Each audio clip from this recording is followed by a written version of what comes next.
Yo, what's up? Welcome to KindaFunny Games Daily for Friday, July 1st, 2022. I'm one of your hosts, Blessing Adeoye Jr. Joining me is IGN's Rebekah Valentine. Well, howdy. Rebekah, how's it going? Welcome. It's going great. I am on vacation. I am not You working for the are. next 6 days. I'm so happy. Do you not count this as working? No. We're Because like you're talking about you're a video games journalist. Now you're talking yeah. about video games on a show. I feel like this shouldn't count to your vacation. I mean, I guess if I'm being being candid and vulnerable in the first 15 seconds of kind of funny. I mean, yeah, like a little bit. It's still being on. It's still talking about video games and, associating it with my professional identity. But also Mm, it's like fun and chill and, we're just hanging yeah, out. this So is the fun no. part of your Yeah. job. Yeah. Like this is I the mean, this is the part all you my, like to all do. my job is the fun parts, but Oh yeah, you no. gotta keep that in there for the IGN bosses that are watching. But between you and me, this is the funnest part though. Yeah, yeah, Like yeah. being on camera, just Oh talking yeah. about video games. Yes. That's what I love. Rebekah, what's been the latest with you at IGN? Oh man, I mean, so it's kind of weird, right? Because my primary job, like why I'm there, is to put my head down for like months at a time and like secretly write like silly little long in-depth Reports, reporty the things. important stuff. So it's weird because I can't talk about them, right? But that's like what I'm doing is I've got like multiple things cooking. Hopefully that you might see some soon. Oh shit. I've got like two things that I think are very weird and interesting that people might like. Maybe in the next month you might see a report or two. Who can say?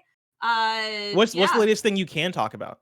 Uh oh man, I went to play days is what I did. I did like this I was helping out with the summer. What have I even written lately? I don't know. You know what? No, you know what I can talk about. So I advocated to start last year a column where every 2 weeks I just write about an indie game that I think is neat because we don't get as much coverage of like little tiny games made by a couple of people over at IGN, and I got a lot of support for that. And so every couple Nice. weeks, I've just been writing. It's like a combo It's like a little bit of a preview. Like it's not like a critical scored review, but it's like, hey, I played like the first couple hours of this thing, and these are the things I liked about it. If you're into this, you might like this. And then I usually interview the devs and I talk about it. And the most recent one I did was a little game called Freshly Frosted. Which Nice. is a game about it's a puzzle game where you design like little donut factories, like you make conveyor belts to uh, transport different kinds of donuts from one side to the other. There's like obstacles and you gotta like get the sprinkles and the frosting on right. It's very soothing. It's like playing a headspace meditation. Oh, that's really cool. Right now, Roger has pulled up some video of Freshly Frosted, and it looks really cool. Like I'm really digging the art style. Yeah, it's good vibes. Like I don't know if it's playing music, but like the music is very like lo-fi beats to make donuts too, kind of. Hell It's yeah. just yeah, it's really chill. It's nice. I mean, if you like it, if you like that kind of vibe, you play freshly frosted. It's on like every platform. But yeah, I do one of those every couple weeks. I've been setting up my next column to go after that. I've written about uh oh crap, what's it called? Citizen Sleeper, Chinatown Nice. Detective Agency recently. Yeah, just a bunch of really, really cool things. Floppy nights. Would you say indie games are like your bread and butter? Yeah, I think so. I mean, I like big games too. I play plenty of bigger games. I'm actively playing Final Fantasy VII Remake right now. Oh hell yeah. But Is that your first time yeah, going through it, or is this just an yes, additional playthrough? Really? yes, How are yes. you liking it? I do not like the original Final Fantasy VII, so this is sort of a weird territory for me. But I mostly enjoy this. I love the idea of a game. I mean, not to spoil this too much for people, but I like the idea of a remake that grapples with its own identity as a remake. And Yeah. I think this very much does. I do think that some of the filler content is a little tedious. There's a thing where I was just running around under the plate for like an hour and it seemed very pointless and I wish I hadn't done that. But yeah, a lot of it's really nice. I think I just got to working around Honeybee Inn right now, which is Oh, very okay. spectacular. I love that part. Like Yeah. Honeybee Inn, for me, I was curious about how that was gonna go in Seven Remake because I know Yeah. in original Seven that can kind of get iffy in terms of how you Yes. translate that to modern times and the way we think about this subject matter. And I feel like Remake did a pretty good job of it. Yeah, I'm really enjoying everyone just clowning on Cloud constantly because I Oh yeah, remember growing up, like everybody treated him very seriously. Like all my friends who were fans of Final Fantasy VII thought he was just the coolest guy yeah, like he's ever. a Just like badass. He's edgy. cool. Oh, he's so misunderstood. And now, like, I mean, he's just such a joke, Yeah, like and no one in his life takes him seriously. Aerith is just like, yo, I'm about Tifa. Tifa's my best friend, right? Like I feel like everybody's like, oh, Cloud's just here, and every now and then we'll flirt with Cloud or make fun of him, but for the most part, like we're here for each other, Is which I appreciate. Me her. He meets her in the street, and she's like, "Oh, you're cute. Hi, I'm flirting." And he's like, "I have a dark past and many Yeah, it's problems." like, I'm She's Cloud. like, "Okay, Like, all right, well, man. good luck with that, buddy." Hell yeah. Red, before we get into the proper show, I do want to ask you, Yeah. top 3 franchises. That usually when people are new to the show, I ask them what their favorite game of all time is. Franchises. You've been on the show a few times before, so I want to get deeper into your video game Oh my history, God. your video game taste. Top 3 video game franchises. So like it has to have multiple entries, is what we're saying. Or not. It could be a one entry franchise. Oh, okay. Well, I mean, I think Pokemon has to be like it would Mm. be embarrassing for me not to say Pokemon. I mean, I'm not as some of the more recent games have been a little sad for me, but I will play Pokemon every single year religiously. What else? Animal Crossing probably. These are going to be very boring answers. Blessing Animal Crossing. I mean, obviously, those are good answers. A lot of people love Pokemon. A lot of people love Animal Crossing. love Animal Crossing. I don't know what the third one would be. What do I really like? Yeah, I don't know. What do I like? It sounds like you're a Nintendo dude. You love yourself some Nintendo. I am a Nintendo dude. I grew up on Nintendo.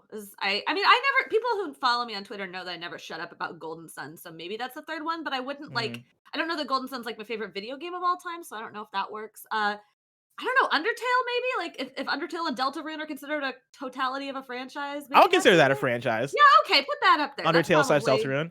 That's probably up there. I mean, there's a few other like individual games that I like better, but yeah, that's probably really good. Hell yeah. But now I'm thinking about like all of these other things I like. Now I'm like, oh, I'm really excited for Silk Song. Should Hollow Knight be up there? I don't know. I mean, if you want to if you just want to intersperse them into the show, right? Like just interrupt me in the middle of a news story, be like, actually, Mario Tennis is up there. I have a list on my computer somewhere of like my top 10 video games so that anytime anyone asks me what they are, I can actually have an answer ready. I mean, so do you want to bust out the list? No, it's going to take me forever to find, and I have a mechanical keyboard, and you're going to hear clack, clack, clack, clack, clack while I'm trying to find it. So you don't want to listen to that. Fair enough. I know the Chrono games. Oh my God, I don't know. This is hard. I should have prepared for this. I should have brought note cards. Well, Reb, here's the thing. I'm going to get into the intro. I want you to think, as I'm going through the rigmarole, go ahead and sit down, think, clear your mind, and figure out what that last franchise is. But as we do, I want to tell everybody about today's stories, which include no new Infamous or Sly Coopers anytime soon, Nintendo on why they don't make the games you ask for, and more, because this is Kinda Funny Games Daily. Each and every weekday at 10 a.m. live right here on twitch.tv/kindafunnygames. We run you through the nerdy news you need to know about.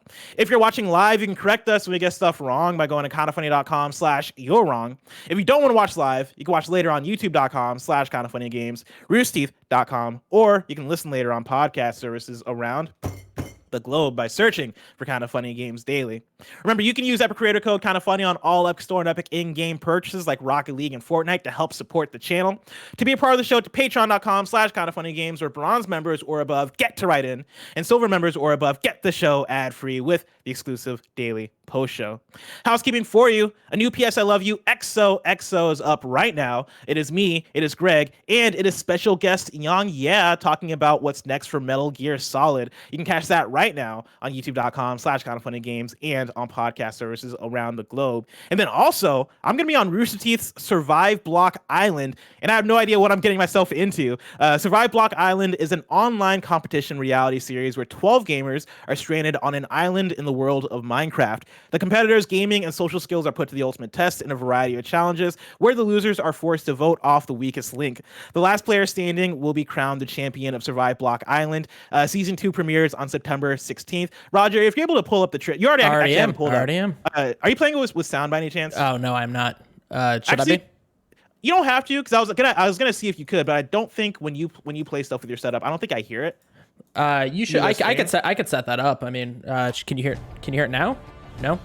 Okay, I'll figure that out. Yeah, if you can figure it out, let me know. Yeah. But yeah, no. If you want to check out the trailer, go to the @RoosterTeeth on Twitter. They have it up there. And this is one where I got the email for it from Rooster Teeth. They're like, "Hey, do you want to be on Survive Block Island?" I was like, I have no idea what that is. You want me to start from the beginning? Start from the beginning, yeah. Okay. Can you hear it now? This island is Yes. designed to challenge you. So this is the trailer if you're Take your an eyes audio off the listener. game, you might not make it out alive. The only way to survive is together. The only way to win is alone.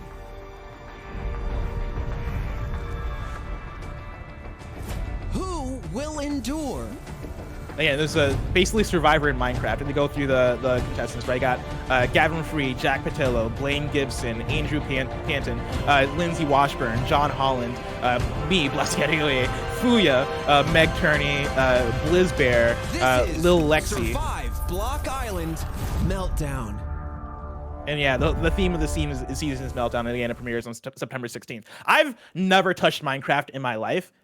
And so I am very not nervous necessarily, but like I'm curious on how this is gonna go because I've also not seen Survive Block Island. I have no idea what I'm getting myself into. I plan to watch through the first season of Survive Block Island to see like, all right, how do I need to prepare myself? The only thing I know is that I like them deception games. I like Among Us.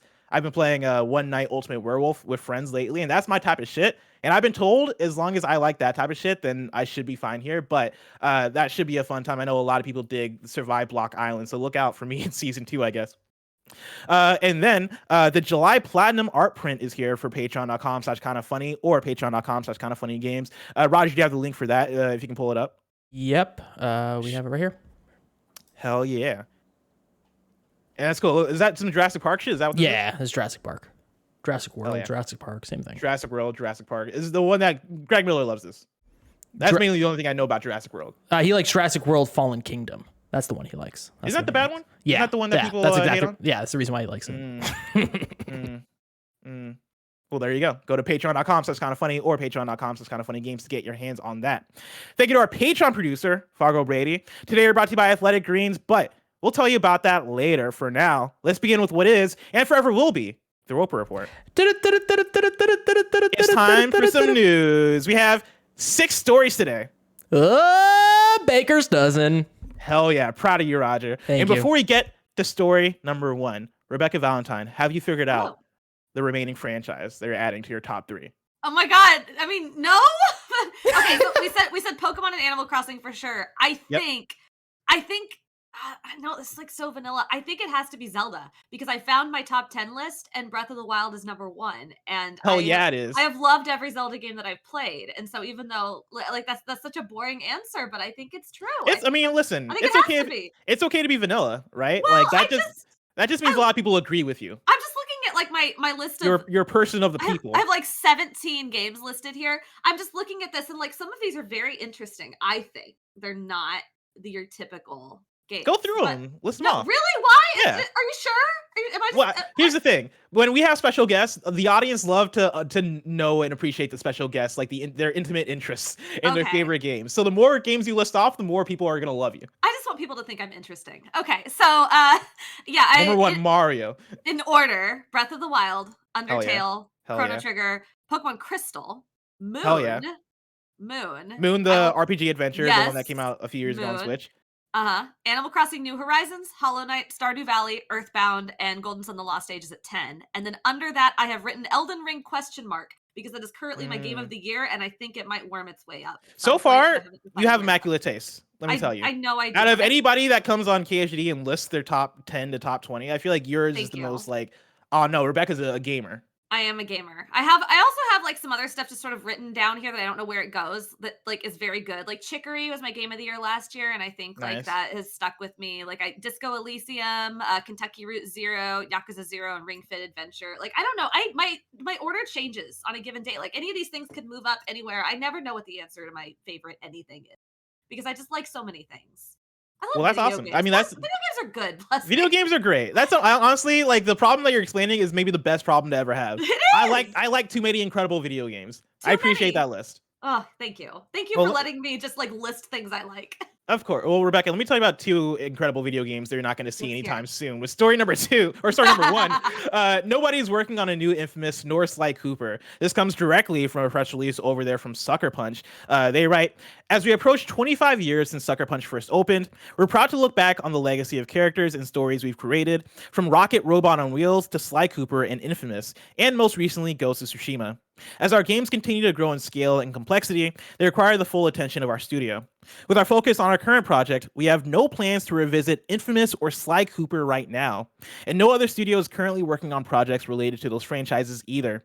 These characters are very special and near to our hearts, so while we never say never to reopening those doors down the road, for now, there are no Infamous or Sly Cooper games in development.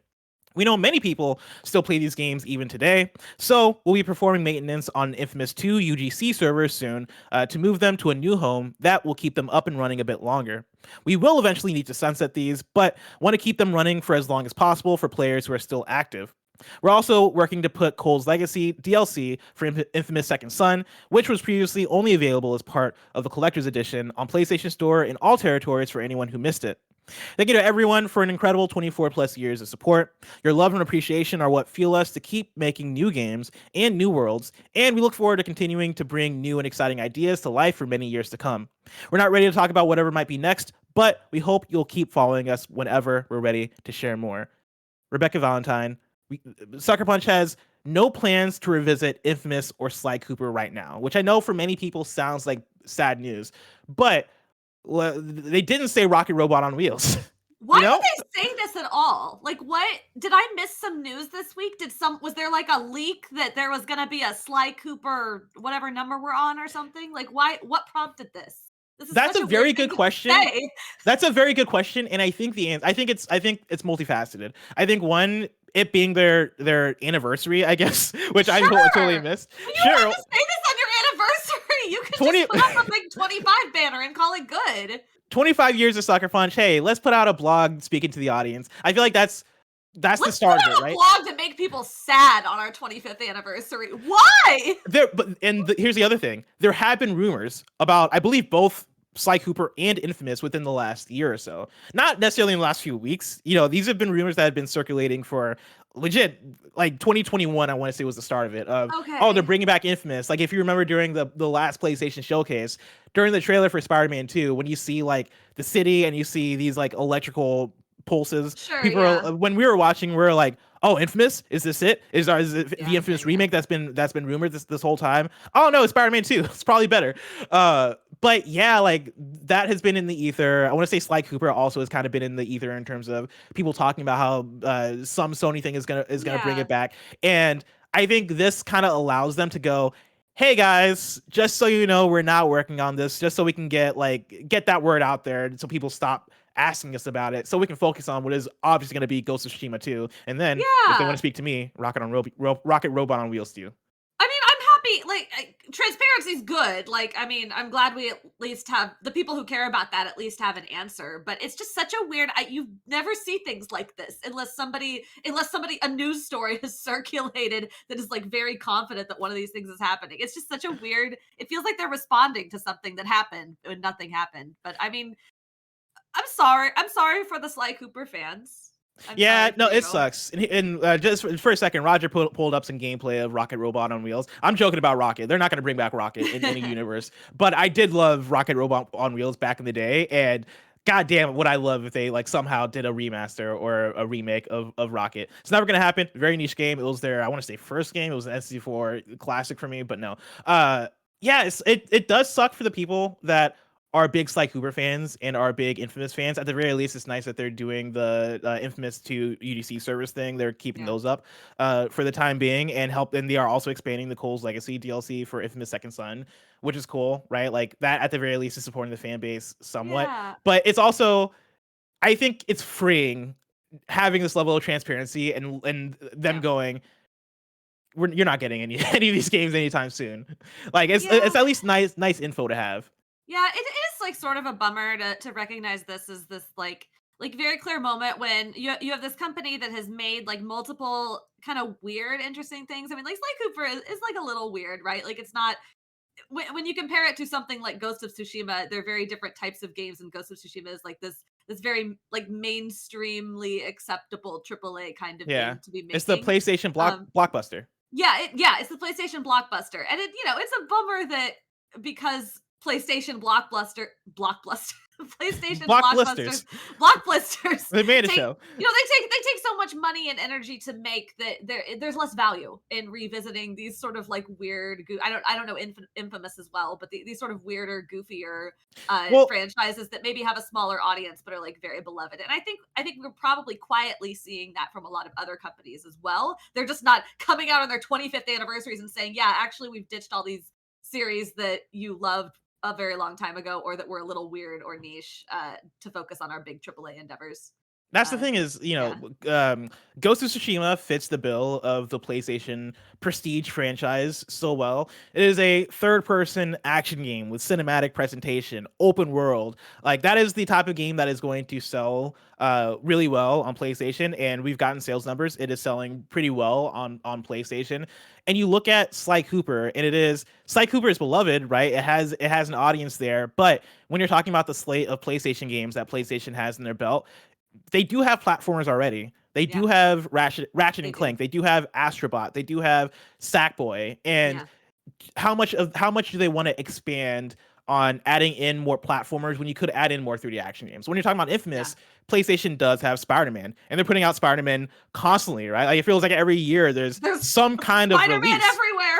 Yeah, right? Like, we got Spider-Man Miles Morales in 2020 somehow, right? Only a couple years after Spider-Man the original. This year, we're getting Spider-Man on PC.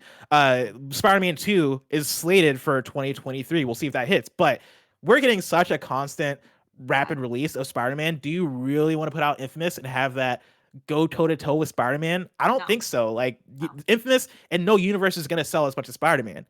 Yeah. And so I think the thing to lean into is, hey, let's try to find our own lane. Ghost of Tsushima worked for us. Yes. Cool. Not many people are putting out this type of cool cinematic open world samurai experience. We basically made the Assassin's Creed Japan that everybody has asked for. Yeah. There are simultaneously more games than anyone 20 years ago could ever possibly imagine existing, but also not every game can get made. And that's okay sometimes. 100%. Sometimes we have to accept that in our hearts. I do want to pull in this question from Jake Bakes Cakes, who writes into patreon.com/KindaFunny just like you can, and says, "Good morning, KFGD crew. I'm sad. Sucker Punch came out of nowhere and sucker punched me with some hard truths. There are no Sly or Infamous games in development from anyone. Why did they feel the need to do this? And then, are there any games, rumored or non-rumored, that you would like openly denied so that you can rid yourself of hope? Thanks for bringing joy on this sad Friday." We kind of answered the first question already of why would they feel the need to do this, but I do like the second part where Jake is asking, what game, unannounced game, would you like openly denied so you can rid yourself of hope? Like, I mean, probably the thing that I come back to every time I'm on a podcast, probably just Golden Sun. Just tell me you're never going back to that so that I can stop imagining what might be. God. For me, it's probably Metal Gear. I think Metal Gear is the one that's thrown around the most. Like, I want them. Metal Gear's done? I mean, I don't think it's done, but there are so many rumors regarding what are they doing next with Metal Gear, and so much of it is rumor mill in a way where none of it might be true. And if that's the case, I would like somebody to come out and just tell me, hey, you're not getting another Metal Gear in the next 5 years. Yeah, I mean, I don't know anything. I have no insider knowledge about this. I would be shocked, like, if they didn't announce something on that franchise. I mean, I don't think it'll ever be the same, given the break with Konami and Kojima. But like, I would be shocked if they just never touched that IP again. That would be very silly of them. Well, I mean, we're talking about Konami, right? And Konami, in 2015, they put out Metal Gear Solid 5, and then after been since 2015. Was that really 2015? It was 2015. Oh my god! They put out Metal Gear Solid 5, and then immediately we were like, cool, let's double down on pachinko machines and all this other stuff that is not mainline games. And then they put out Metal Gear Survive in like 2018. And have sat on Metal Gear since. So it's been a while, right? Like, they've already been sitting on that IP for a crazy amount of time, and they're not a publisher that is in the process of already putting out these big games. They've talked about re-entering the console space and putting out new games. And I do think that the chances are we do see more Metal Gear from Konami, whether they license it out or figure out how to do it. But I also think that there is that sliver of chance that we don't. And if we're in that timeline where we don't, I would love somebody to tell me, just be like, hey, just don't expect it, because we're not gonna get that. That's fair. That, and then my other one would be any sort of Bloodborne remaster. Yeah, I was gonna say that one. That's a good one. Because that's another one that's been so rumor mill, and none of it feels like it's substantiated rumors, right? It feels like it is people being like, well, it makes sense for them to put out a Bloodborne on PS5 that ran at 60 FPS and had all the bells and whistles that we want. But that's one where I see it's half and half. I think there's a 50% chance that doesn't happen. And I would love for PlayStation or somebody to be like, hey, this does not exist, and we don't think it'll exist for the time being. Like, if they came out and say that, I'd be like, thank God, I don't have to worry about it anymore. It would break all of our hearts, but at least I wouldn't have to think about it. Oh, you know what? You know which one I don't care about that I actually do wish they would just say? This rumored, like infinitely rumored for the last like 4 or 5, 6 years, Metroid Prime remake trilogy thing that is the collection. That thing, yeah. That like every time there's a big Nintendo Direct, everyone like goes to Twitter to say, "I know this is happening. They're finally gonna announce it." Like, I've heard enough smoke around this that I think some version of this thing probably exists. I mean, the latest update, I think it was just last week, Jeff Grubb was like, yeah, they're gonna put out a Metroid Prime 1 remastered at the end of this year. And I fully believe that some version of this exists. Like I believe that is true, but there have been so many like weird speculations about this over this and Pikmin 4, like those two games. Well, Pikmin 4 they said existed like a decade ago, and it just never got revealed. It doesn't exist. Like, what a weird turn of events. We're release it. We're throwing it in the trash. I just want to know, man. I just want everybody to stop having to wonder. Roger, what was the one? I kind of want I know they already did this. They came out, Ubisoft was like, we're making Splinter Cell. We're making a Splinter Cell remake. I just kind of want them to go back to be like, we don't care about this. We don't care about this. Let's be honest with ourselves. Because that's what I feel. Real. Yeah, let's be real. We don't really care about this. We're canceling it. You're never getting Splinter Cell. I just want them to look me in the eyes and just say, hey, we don't care about Splinter Cell. And then I think I'll be free. And I'll float away. Roger. No, they don't. No, they don't. That is going to be Beyond Good and Evil 2. It's going to be the next Trials game, all right? Yep. We're going to live in the Ubisoft future where they own they're killing everything. All right, killing it in a good way. Ubisoft Infinity coming to you. That's the other one. Is like, tell me what's going on with Assassin's Creed, because like you mentioned with Metroid, I don't really care about Assassin's Creed. But I'm curious from a business standpoint, what the fuck are you doing with Assassin's Creed? What's going on? And it seems like we might get that info soon in like September, whenever they do the next presentation. But I want like all the details, right? Are you going to also have mainline Assassin's Creeds alongside Infinity? What is the plan with Infinity? Is Infinity going to be for Infinity? Like, I have so many questions regarding it. Is Infinity going to be for Infinity? Is it going to happen for Infinity? We'll have to wait and see. For now, let's hop into story number 2. Similar subject matter here. Nintendo says it's difficult to make all the sequels you ask for. This is from Ryan Dinsdale at IGN.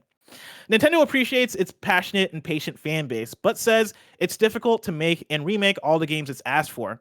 At the company's annual general meeting, Nintendo president Shuntaro Furukawa was asked if there were any plans to release remakes or new entries in long-dormant franchises such as F-Zero.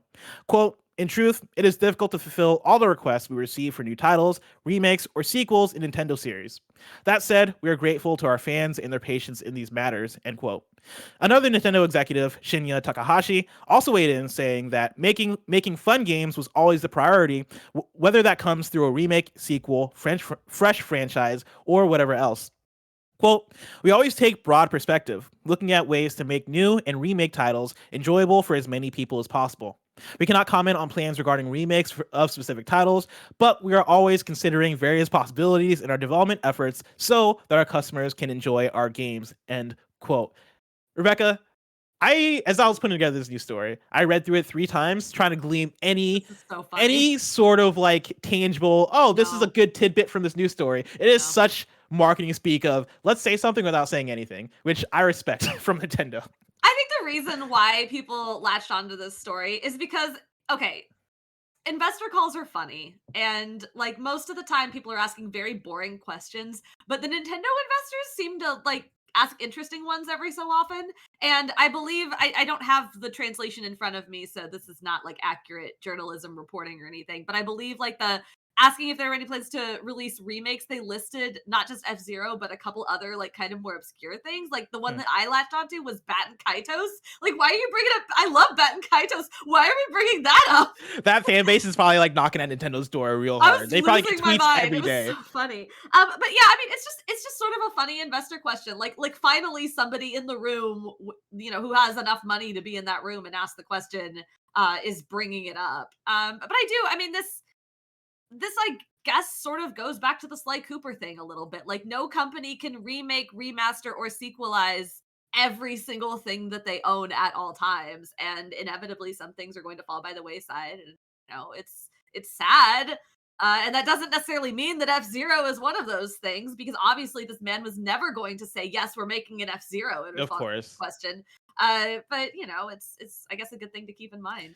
Yeah, I think it's the thing of, when before Skate 4 was announced, you would go to EA's Instagram replies or Twitter replies, and everybody would demand for Skate 4, right? And for the longest time, I think you see EA not announce Skate 4 because they look at the landscape and the numbers of Skate, and is Skate still relevant? And they probably go no. And after a while, they break. Nintendo aren't really ones to break, like they have a business strategy, they have a business plan, and they stick to it. I highly recommend for people that are interested in like this specific topic of conversation, go listen to our Gamescast that we did with Reggie Fils-Aimé, because we asked them, like, hey, what's up with Earthbound? Like how does Nintendo go about sequelizing things or bringing things back, or like if you had to pick a thing to bring back, like how'd you go about doing it?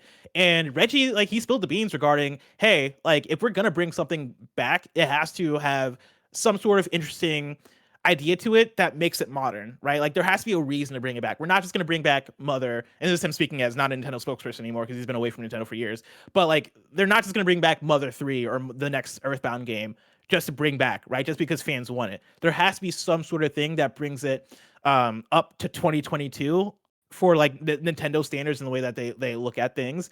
And yeah, like Nintendo has this very specific rollout plan. Like even if you look at the games that come out for Switch or the games that come out for any Nintendo console, you are looking at Mario Kart 8 Deluxe, you're looking at Super Mario Odyssey, you're looking at Breath of the Wild. There is a entry of those core Nintendo franchises for every single Nintendo console platform, and you're probably gonna see the next Mario Kart or whatever when you get the next Switch or you get the next Nintendo console hardware, right? That's when you're going to see the next big 3D Mario. That's when you're going to see the next, Zelda, right? And some of that stuff you're going to see on Switch as well, right? Breath of the Wild 2 is already announced for Switch, but a lot of these big Nintendo ideas, a lot of these sequelizations, a lot of the business rollout is already planned. Like they already have the idea.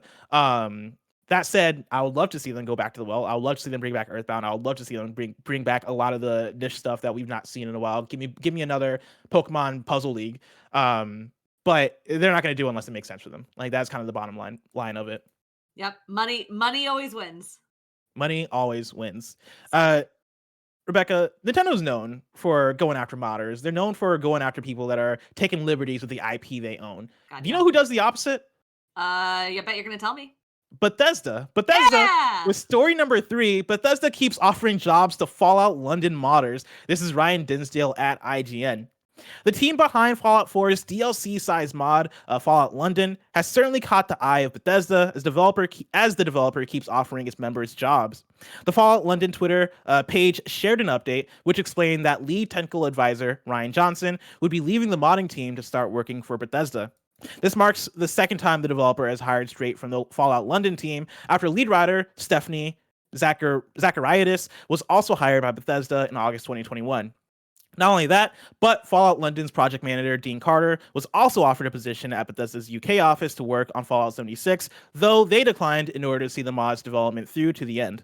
Fallout London, which lets players explore the British capital post-apocalypse, is likely the only taste of the franchise that fans will get for a long time. Director Todd Howard revealed recently that Fallout 5 is planned to be released after Elder Scrolls 6. That's pretty cool. Yeah, it's legit. I mean, your comparison with Nintendo is apt. There are some companies that cling so tightly to their IP that they will not let anyone even sneeze on it. And then you have folks like the folks at Bethesda who seem to mostly they had like I don't think they ever I don't know much about like the modding communities for these games, but like at least with Skyrim and other games like that, they definitely seem to recognize that actually there is a lot of value in letting people make weird fan things connected to your properties because it just means more people end up showing up for the thing you originally made. Yeah, 100%. And being able to double down and focus on your audience and focus on your player base and go, what are all the ways we can support these folks to have fun with our game and our IP so that we can bring as many people in and get as many people into Fallout as possible. Going in and supporting modders and even hiring modders in instances where they're doing incredible work like the Fallout London thing, that's awesome. And I think it really does work. Like you look at Fallout 4 and I was surprised when they announced that they were bringing in mod support for console. That was the thing that I wasn't expecting as somebody who likes Yeah. Fallout and somebody who would play Fallout on console, look at what people were doing on PC and go, and it'd be the gif of Squidward looking outside his house, looking at SpongeBob and Patrick having fun and being like, oh, I wish I was part of them, right? Like Yeah. that'd be me on console playing a lot of these Bethesda Game Studios games. And when they were like, cool, we're gonna bring mod support to console, I was like, dude, that's fucking awesome. So many people are gonna enjoy that. Granted, I didn't check out the mods. I don't know how well that stuff did on console, but Sure. at the very least, they're trying. At the very least, they're giving that portion of the audience support. And I think a lot of us know Bethesda Game Studio games for mods. You know, I remember watching YouTube series where people would go in and just get crazy with mods. And like, there was one, I think it was Polygon that did, it was basically like a YouTube series where every episode they would add in new mods to to not even Fall. It was Skyrim until it was like unrecognizable towards the end. That's the type of shit that one I love, but then also I think a lot of people associate with Bethesda games, and so yeah, lean into it. Like bring on the people that are doing excellent work. Yeah. I've recently become enamored. I feel like such an old saying this because I don't really watch a whole lot of YouTube, Twitch streaming stuff generally, but I have recently become enamored by this series of videos where there's a fellow who has a mod that like he does different things where he'll be playing Skyrim and every 10 seconds a dragon spawns or every 10 seconds a bear spawns or like all of these other like very weird things. It's just him clowning around in Skyrim with hundreds of bears chasing him, and I find did you ever see the one where people replaced the dragons with Thomas the Tank Engine? Oh, of course, I've seen Thomas the Tank. That's probably the most classic one. Yeah. Did you ever fuck around with mods, or like do you even do the Bethesda Game Studios RPGs? Oh, I definitely do the Bethesda Game Studios RPGs, not Fallout, but certainly Elder Scrolls. I have not messed around with mods in any of those games. I'm not super mod savvy. I did mess around with mods in Stardew Valley though, a little bit. So I have like some very, very light experience with that. That was pretty fun. I mean, but that one's a little bit less convoluted because it's, you know, an indie game and they tend to be a little bit more mod friendly generally. Less overly protective of IP, but also, I mean, if you're releasing a game on PC, like you know, people are gonna run with it. It's console Of where course. things get a little more dicey, and so I mean, it's that situation where Bethesda sort of open support for console mods in that situation. It's like really, really cool. This is what I want. Did you play the Forgotten City by any chance? Yes, yes. So I good. loved the Forgotten City. And it was a mod. And it started off as a mod. Yeah, like that was originally a Skyrim mod that did well as a Skyrim mod. I believe it won awards actually Yes, as it a did. Skyrim mod. And then they went on to make it into a full game and release it. And it was so cool and it was It's so very fun. good. I would love if Bethesda did something along those lines with Fallout London. Like, Yeah. give me a smaller Fallout experience. Let it be led by this team that did this mod for Fallout 4, and like, you know, use that as a way to give us the drip feed of Fallout content leading Yes. into whatever the next Fallout game is. Because We're not getting Fallout 5 until like 2040 or something Yes. at the rate we're going. I mean, after Elder Scrolls 6, which is when. No. Yeah, like that's the thing is Starfield is going to be 2023. Elder Scrolls 6 is in pre-production. We're not going to see that for what, 6 years, 7 years, and then you're talking about 6 or 7 years after that we're going to see Fallout 5. There is no way in hell that Fallout 5 is the next Fallout game we get. No. I think you got to either license out that IP to somebody or find a team that is willing to do something like that, right? Like turn Fallout London into an actual Fallout game that can exist as like a, hey, here's the bridge between these two, or if you can find a few of those standalone kind of thing, a few standalone spin-off Fallout games, and the way that New Vegas was that, I think would be incredible. That's exactly what I want from Bethesda. That could be great. Hopefully we get it. Do you know what you can get right now though? Patreon.com/KindaFunnyGames. That's where you can go and get the show ad-free. And speaking of ads, let us tell you about our sponsors. This podcast is brought to you by something Tim literally uses every day. AG1. Tim's birthday is June 30th, and he decided to give himself the gift of taking care of his body with AG1. With one delicious scoop of AG1, you're absorbing 75 high-quality vitamins, minerals, whole food source, superfoods, probiotics, and adaptogens to help start your day right. This special blend of ingredients supports your gut health, your nervous system, your immune system, your energy, recovery, focus, and aging, all the things! Tim mixes AG1 with his water, loves the taste taste and says he's feeling better than ever. Athletic Greens has over 7,000 5-star reviews, and Athletic Greens is a climate-neutral certified company. Right now, it's time to reclaim your health and arm your immune system with convenient daily nutrition. It's just 1 scoop in a cup of water every day. That's it. No need for a million different pills or supplements to look out for your health. To make it easy, Athletic Greens is going to give you a free 1-year supply of immune-supporting vitamin D and 5 free travel packs with your first purchase. All you have to do is visit athleticgreens.com/kindafunny. Again, that's athleticgreens.com/kindafunny to take ownership over your health and pick up the ultimate daily nutrition insurance. Story number 4, Riders Republic and Skull and Bones in-game events will highlight climate issues. This is Tom Ivan at VGC. Ubisoft has announced plans to highlight climate issues through in-game events in Riders Republic and the upcoming Skull and Bones. Taking place in late 2022 or early next year, the Riders Republic event will tackle the issues of wildfires. Billed as a, quote, short and intense live event, it'll require players to team up to stop sequoia trees from burning down. Players won't be given advance warning of the event, quote, instead they will be immersed immediately in the consequences of wildfires on the outskirts of the map when booting the game, Ubisoft said. The sky will be orange, there will be smoke and fog throughout the game, and certain parts of the map will be inaccessible. Players will have to identify the most fragile and flammable areas of Sequoia National Park and engage in collaborative activities to protect it. Skull and Bones, which is reportedly due for release in November, will include an in-game event designed to promote the issue of overfishing. Quote, our first activation will address resource exploitation, showing what happens in the game world and real world when the demand for shark's fins results in the overfishing of sharks, Ubisoft said. Quote, players will have the choice to contribute to marine wildlife protection and comprehend the destructive nature of the shark fin trade. As players contribute to community challenges, rewards will be unlocked for all players depending on the overall level of participation, end quote.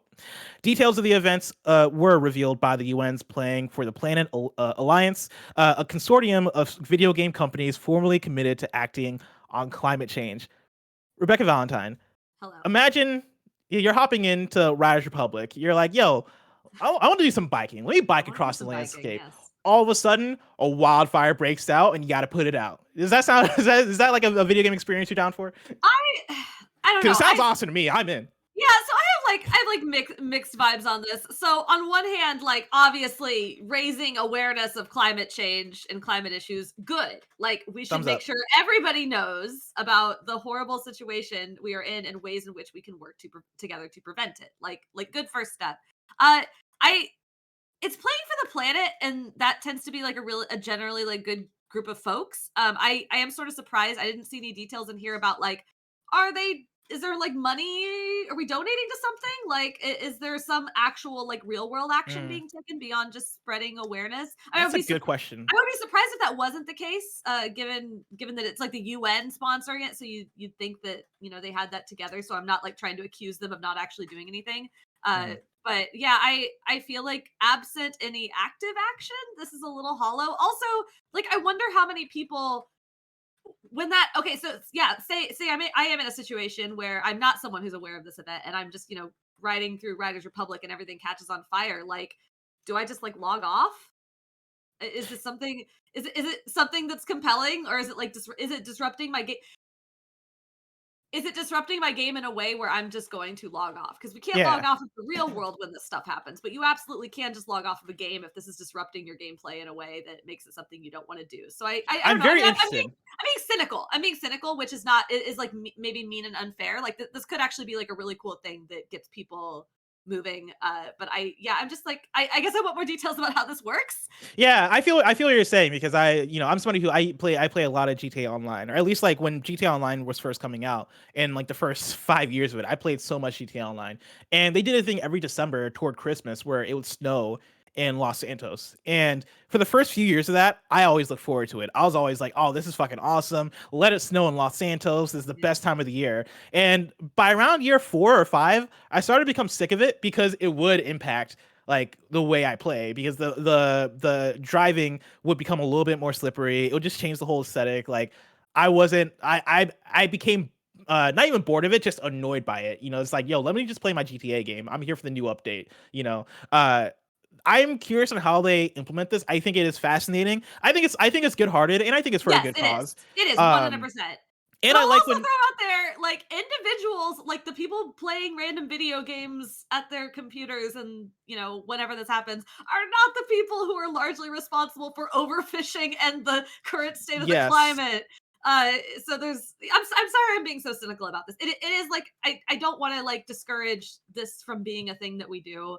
I'm just like, you know, 100%. Yeah, and I try to look. I don't see any reports about them like donating or any sort of financial component to it. And so like KindaFunny.com is actually wrong. If anybody does find that stuff, let me know. So far, it doesn't seem like there's that component. But regarding like the awareness of it, like I think that's a thing that Ubisoft does a lot in their games. Yes. And I appreciate it for the most part, because you have like the Discovery Tour stuff that they tend to do with yeah, Assassin's those Creed. are so cool. Yeah, which are such great tools for education of for history, especially for Yeah. students or teachers that want to use that as a resource to get their Wonderful, students yeah. in, because maybe they'll be more likely to pay attention to an Assassin's Creed thing rather than a textbook 100% of the time.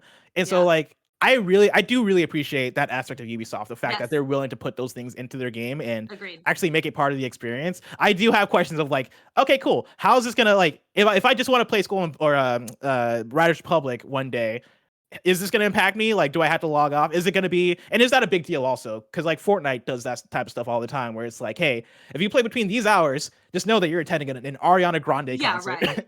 you know, or like, well, we're going to shut down our game for like these amount of hours. You know, you have that stuff happen. For Fortnite, and ends up being not a big deal.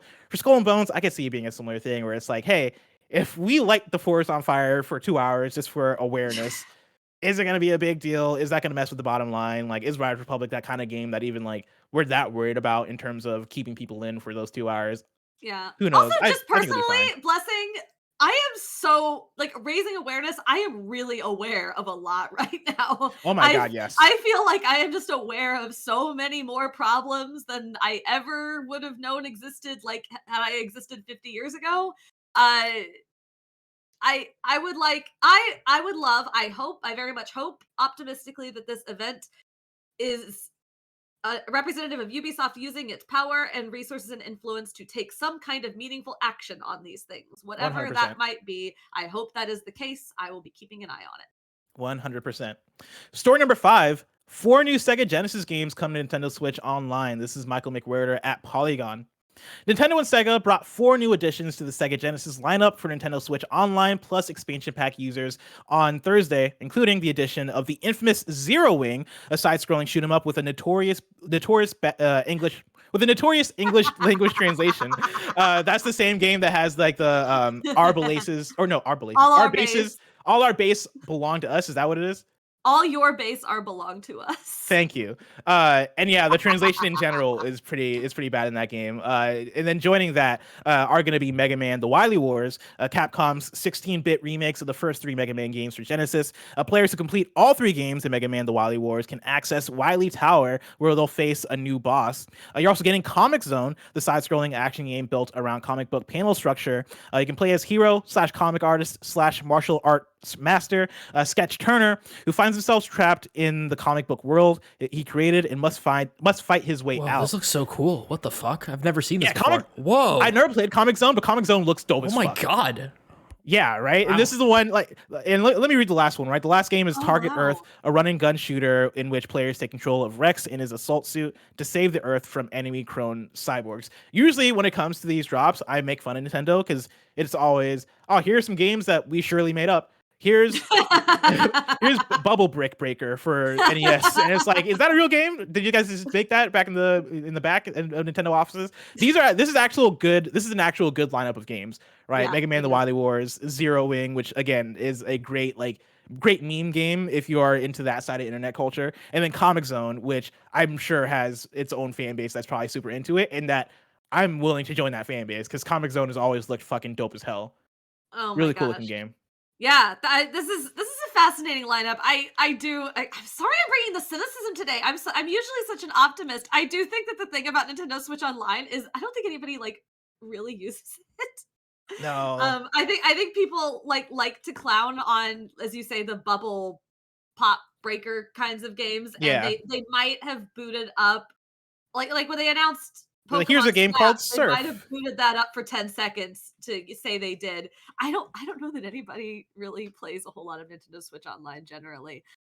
So seeing things like this, I like the including Zero Wing is really funny. It's like It's a win. fun. It's kind of a win for game preservation, even though you know that in two console generations when they shut down the Switch Online servers, like it'll be gone again. But it's so funny. Why would you? Nobody wants to play Zero Wing in 2022. Here's what I'll say. I do want to play Comic Zone. I'm gonna Yes. play Comic Zone. Yes, Comic yes, Zone yes. looks up as hell. And Roger was just showing a clip Yeah. where the main character busted out a rat out of his pocket, and the rat went and did a thing, and then went back into his pocket. People who like Comic Zone in chat, is that just his pet rat? Is that what this is? We should play this on stream. This sounds fun. 100%. Like the way he's like jumping between comic panels too, and he has like all of the dialogue is via the comic like text bubbles. This looks fucking dope. I'm into this. How old does Twitch chat think I am? Like the mix of people thinking that I am way too young to have ever even heard of this, and the people who think that I'm so old I must have played it is very funny. The thing is, like, I think me and you, Rebekah, we both look like we're 21. Oh, yeah, that's true. And so they're probably like, oh, look at these youngins who probably don't remember Comic Zone or Wily Wars. Oh, this is funny. I'm not going to answer this. This is hilarious. Wait, what was it? Mid 30s, 29, 23, 21, 62, 23 max, 32, 28, just all across the People board. are just throwing out guesses. We're just guessing. Yeah. Okay. This is Oh, this that's is fun. incredible. This is fun. I'm not even going to say. Nah, keep that a mystery. But no, Okay. I'm right there with you in terms of how many people do fuck with the Nintendo Switch Online games. I do periodically when they do N64 stuff, because like that's the stuff that I do love. But even that I've not picked up in a while. Like I picked that up at launch, and that was about like I put it down after that. But like if they add in some like fan favorites, right? Like give me some Jet Force Gemini in there, I'll pick it up, or give me like DK64. But here's the thing. Wait. Is DK64 not on there yet? No, it's not. Oh my god! See, Yeah, that's it's heartbreaking. the weird thing about Switch Online with Nintendo 64 games is there's a bunch of games that I assume are on there because they seem so obvious, right? Like I keep thinking Donkey Kong 64 is on there. I thought Pokemon Snap was on there for months. Apparently, it just got added.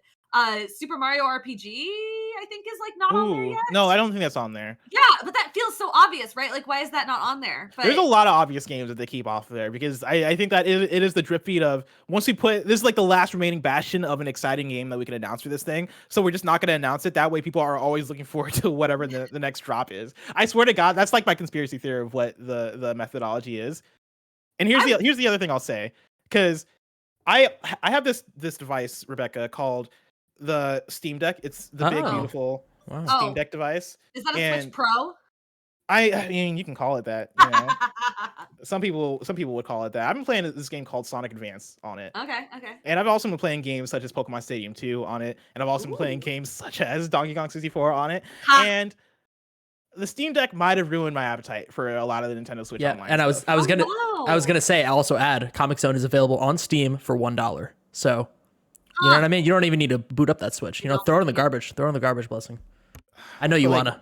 My Switch. Here's the thing. I'll hold up my Switch too. I'm always holding up my Steam Deck, and people are like, "Well, stop touching the screen. There's so much like fucking like smudging on the screen. It's touchscreen. What do you expect?" I'll hold up my Switch, which I'm sure is like dusty because I've barely even touching this thing. I'm not throwing this guy away. Look at him. Blessing throws a Switch into the trash live on camera. That's a great headline. Great thumbnail. Great thumbnail. You can do That it. is honestly a great thumbnail. No, I'm not gonna do it. I'm not gonna, because here's the thing too. Do it. Breath of the Wild 2 is eventually gonna come out, and me and my Switch are gonna be best friends when that happens. Be best buds. Maybe they'll come out with that fabled Metroid Prime trilogy. Metroid Prime is gonna come out someday for this thing, and also Zelda Twilight Princess. Me and my Switch are gonna get well acquainted. Just not at the time. Princess? Yeah, I think so. Because like Nintendo likes to have some Zelda thing every year. And with Zelda 2 constantly getting Breath of the Wild 2 constantly getting delayed, I think this year you still want to get some kind of Zelda-ness in there. And so I think there's a chance that you get either Wind Waker or Twilight Princess this year. If not, than 2 years from now. I think the year after you get Breath of the Wild. I think they're literally sitting on Wind Waker and Twilight Princess at the moment, waiting for a time, waiting for the time to be right. I don't believe Nintendo is allegedly sitting on so many finished games right now that they are not releasing. I'm not. But sure I think that's true though. I don't think it's true. You don't think so? Imran wrote a whole article about how they're sitting on 1-2 Switch the sequel. Well, Nintendo just like sitting on shit. I do believe Imran's expert reporting, but can you ask Imran right now? Like, are we gonna get Twilight Princess? Imran, are we getting Twilight Princess on Switch? Maybe. That's not helpful. It's a hard definitive maybe from What does Imran. that mean? A very definitive maybe from Imran. That's why you gotta love Imran Khan. He has the scoops. He does. Let's close out. I think they're probably sitting on a couple things. I don't believe they're sitting on the treasure trove of things that people seem to think that they are. Okay, that's fair. That's fair. Let's close out the Roper Report with story number 6, another edition of Let Me Buy This Fucking Xbox. Roger, I have a link for you to pull up. Xbox tweeted this out this morning. The Xbox Series X is looking a little bit different after a bit of love and thunder. Follow at Xbox and retweet with hashtag for love and thunder Xbox sweepstakes for a chance to win this epic Mjolnir themed Series X. Best of luck, ages 18 plus, ends July 21st. Wait, do you think that they have the handle with this, or is that just photoshopped? Because I think it might just be photoshopped. That's my issue with this. If it's photoshopped, I feel like that's misleading. That's false advertising. All right. That's false advertising because that I think that looks like a render. It doesn't look real. The handle does make it though. It does, but it's out of focus. You know what I mean? I don't know. This doesn't look real. It doesn't come with a handle. There's no way that comes with a handle. Are you kidding me? I don't know. Do you know how annoying? Can you imagine how annoying that would be to try to fit into an entertainment center? No, I don't want that. That looks. But like, just make it attachable. Make it like, hey, you can take this thing off if you want. If you just want the base Xbox. But if you give me a Mjolnir themed Xbox Series X, I want a handle to come with it. Separately. I think it looks stupid with or without the handle. I think it looks stupid. You know, I'm excited for Thor: Love and Thunder. Don't get me wrong. I'm very excited to see that movie. I think this looks stupid. I like this. I like Xbox Series X, these special editions in general. I think they do such a good job of making them spectacular. One of the ones we looked at a few weeks ago, maybe a few months ago at this point, was the Stranger Things one. They had like a whole description about how this Xbox Series X was pulled from the upside down, and so it has like all the tendrils and stuff from like the monsters and shit that you get from Stranger Things. I love that type of shit. I wish PlayStation would do more of that kind of stuff.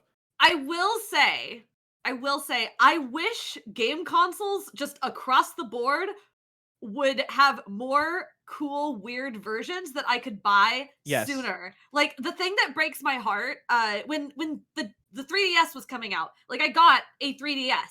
And then after that, over the next like 6 or 7 years, they came out with 20 other versions that I thought looked way cool than my base model 3DS. But I didn't want to buy them because I already owned a 3DS.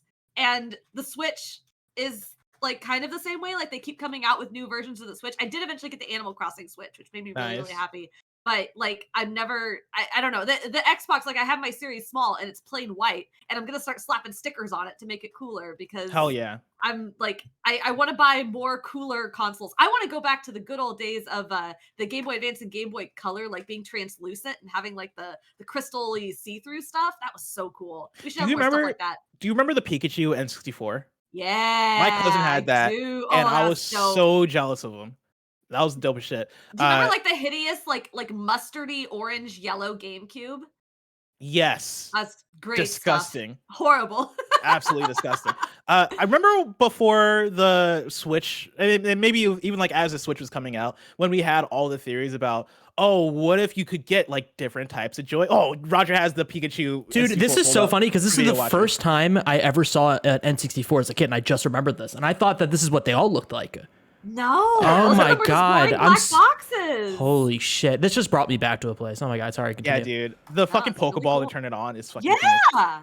But remember when Joy-Cons, like we had the theory that, oh, they have to do different types of Joy-Cons. Like what if you could do Joy-Cons that are just GameCube controller Joy-Cons or Joy-Cons that are like, I don't know, Donkey Kong Jungle Beat Joy-Cons or some shit. Like we thought that they were gonna go crazy with the different types of Joy-Cons, and it's just different colors. The most gullible sentence in gamer language is Nintendo has to do X, or Nintendo would be fools not to do X. They will not do it for you. They will not. WNDs, man. Weird Nintendo decisions. They do not care. Rebekah, I can't wait to see whatever the next weird Nintendo decision is. And honestly, you probably won't have to wait that long for it. But if today I want to know where I can look to get, I forget the whole thing. I messed up the transition. If I don't know where I can go for mom and grab shops today, where would I look? The official list of upcoming software across each and every platform, as listed by the Kinda Funny Games Daily Show hosts each and every weekday.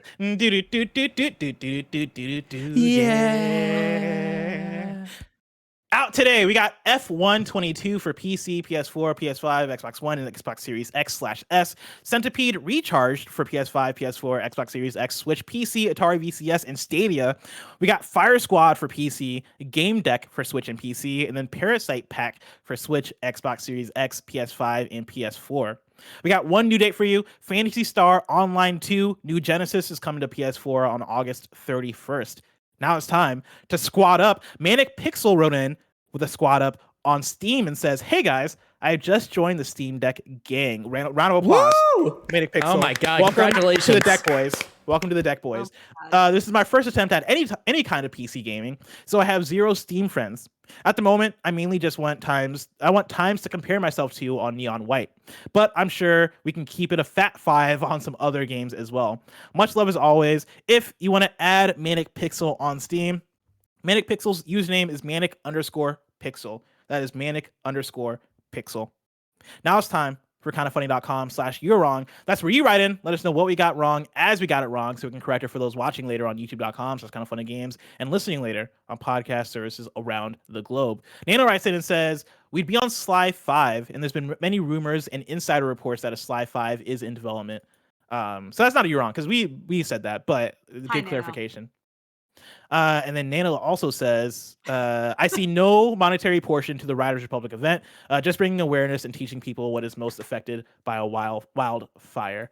Okay, people can't do anything with that. We cannot, like, me in my house, I cannot stop the wildfires. Somebody with money and power has to do that. I would love to help. Like call me if we can get 1,000 people together to go. No, Rebekah, you have to go. You have to stop the sharks from getting fished, Rebekah. It's on you. I will donate money. I will protest. I will do, but a Ubisoft game telling me that wildfires exist is not going to help. You just don't care about sharks. You just don't care about sharks. I care. I actually care too. These sharks are getting fished. And they're doing things to fins. My ex actually was really passionate about fighting back against shark finning, so I'm actually weirdly aware of shark finning. Here's the thing: I'm not that aware of the shark finning. I was aware of shit. I know dolphins get fucked up a lot. Yeah, I was aware of that stuff. I didn't know sharks were getting finned, and so you know what? Good on you, Skull and Bones. Yeah. Thanks for enlightening me. I did know that wildfires existed, and so maybe I could use a donation link or something with that Ubisoft. But hey, we'll see how you guys do that in the fall when that comes out, or next year, whenever that comes out. Rebekah, thank you so much for joining me on this episode of Kinda Funny Games Daily. It's been a pleasure to have you. Thank you so much for having me. It was a lovely time. Where can people find your work? You can find me on Twitter at @DuckValentine. You can find the things that I write at IGN.com. Probably going to have a couple reports out in the next month, so stay tuned. Hell yeah. If you're watching this right now, next week's hosts for Kinda Funny Games Daily go like this. On Monday, we're off for American Independence Day, so go out there and have some good barbecue. On Tuesday, we got Greg and Gary. Wednesday, it is Question Marks and Janet Garcia. Thursday, it is Greg and Tim. Then on Friday, it is Greg and me. If you're watching this live on Twitch right now, after this is a sponsored Outriders World Slayer stream featuring Mike, Greg, and myself. If you want to catch that stream later, you can subscribe to youtube.com/kindafunnyplays. Remember, this has been Kinda Funny Games Daily, each and every weekday live right here on twitch.tv/kindafunnygames. We run you through the nerdy news you need to know about. We have a Patreon post show for those that are subbed at the silver level of patreon.com/kindafunnygames. So stick around for that. Otherwise, until next time, game daily.